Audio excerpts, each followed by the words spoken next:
Hey internet! Over 2 years ago now, I made a guide on how to beat Pokemon Yellow with an in-game completion time of 000.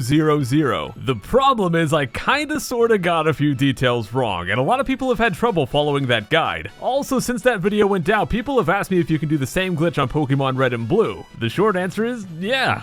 Kinda. In this video, we'll be KOing 2 Pidgeys with 1 Geodude, remaking the guide so it's applicable to Red, Blue, and Yellow, in addition to correcting some of the misinformation in the last video and using a new, more reliable method I came up with. With all of that out of the way, let's get started! The first thing to do is to make certain there is no save data. If you go to the menu and continue is here, there is save data and the glitch won't work. To delete it, just go back to the title screen, then hold down select, up on the D-pad, and press B. The game is going to ask you to delete your save, so just go ahead and say yes. Once the title screen only shows new game and options, select new game. Now we can name our characters. In my original guide I said you had to choose specific names to get this glitch to work, but I was wrong. The names don't matter and the game's clock does not start ticking until after the intro, so name the characters whatever you like. Now, once we're dropped into the game world is the most important step. We have to corrupt our save file. Okay, so how do we actually corrupt our save? This is the hardest part of wrecking the game and it takes some luck and it may take several tries. What we have to do is save the game and reset the game with a very particular timing. As you can see here, I go to save and after I hit yes, this little yes/no window closes and shortly after this text here changes. We have to reset the game after the yes/no window closes, but before the text changes. Now you don't want to hit reset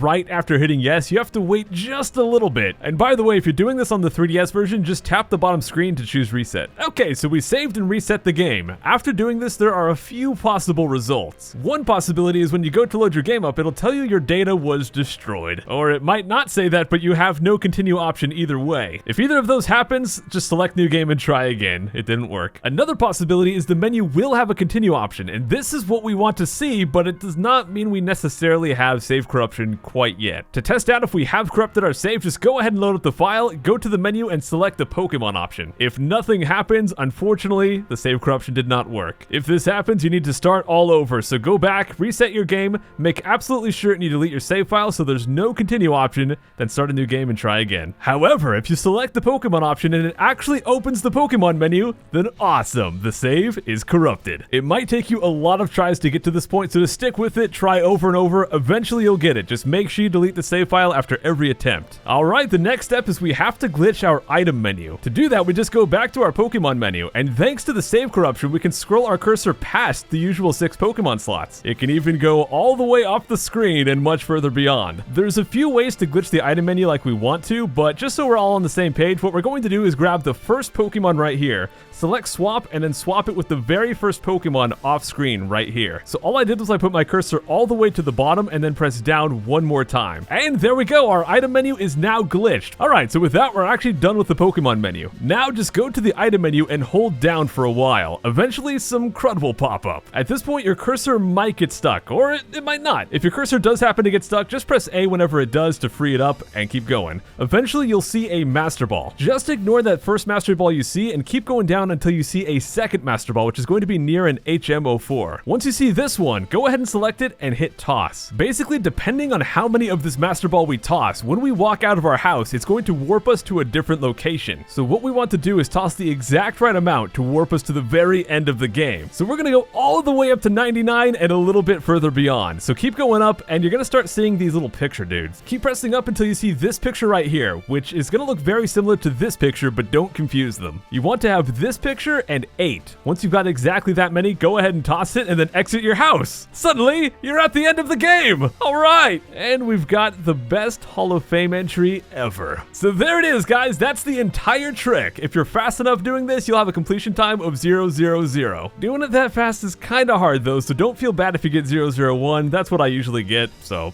yeah. Okay, so we're done with Pokemon Yellow. Let's go and hop over to Pokemon Red and Blue and see what is different in that version. And actually, just about the entire thing is exactly the same in Red and Blue. There's only one difference, and that difference is the timing. When you go to save and you go to reset, the timing is a little bit different. You actually have to reset much quicker, so the time after you hit yes to when you reset is a lot shorter than for Pokemon Yellow. I personally had a lot more trouble getting this to work on Pokemon Red and Blue, but that's just me. Once we go to the Hall of Fame, some interesting things happen here.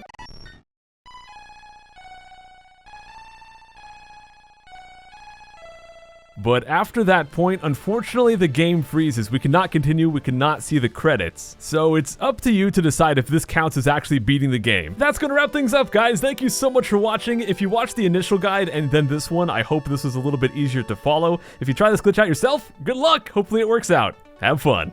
Oh my gosh, guys, it's 4:30 in the morning right now and I'm just finishing editing this. I'm so happy right now. I've been working on this for like the past 16 hours to finally get it done. But yeah, guys, the channel is finally back. To everyone watching this right now, thank you so much for sticking around. And here's the part where I tell you guys to click on stuff. So I do have two other channels. One's a gameplay channel and one is a channel where I do kind of random stuff, but mostly open Pokemon cards. So if you click that first link, it's going to take you to my Paper Mario walkthrough. And that second one, it's going to take you to some Pokemon cards. Alrighty, everyone, I've got to be up in 3 hours. Thanks again so much for watching. I'll see you guys next time. Take care.